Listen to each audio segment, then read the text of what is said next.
One of the more recent additions to our line of tools is this tool here. We call it our StockAid tool. When you're building a turnout, where the switch points meet up with the Stockrail, this is the Stockrail here, and this is our switch points, you have to have a little bit of clearance on the base of the rail. You can see where there's a bit of the rail has been removed from here to here. The reason that has to be done is so the switch points can sit tight up against the stock rail like that.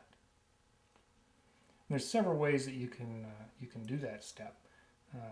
Initially, we were recommending people just use a bench top belt sander, and that's how our initial set of instructions had. And that worked quite well. You would just take the stock rail and you hold it up against the blade and sand it off. But it did require a little bit of skill to get predictable results. So we decided to develop a tool that could do that for us, and that's when we come up with our StockAid tool.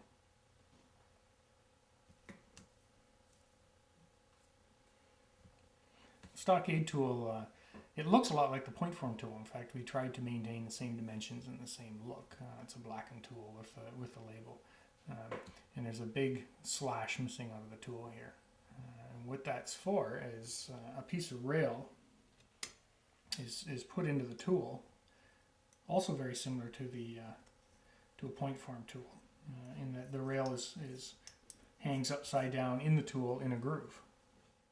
The rail hangs in the groove upside down like that, and it exposes a section of the rail, a section of our stock rail.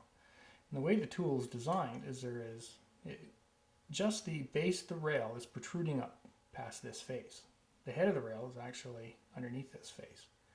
So we're going to take a file and we're going to file off the rail flush with the edge of this face, and that'll take just the base of the rail off, none of the head of the rail, in a very controlled manner. So we make StockAids in a variety of different sizes as well, for different rail codes. The small version we'll do code 40 to 55, medium code 70 to 83, and the large does code 100.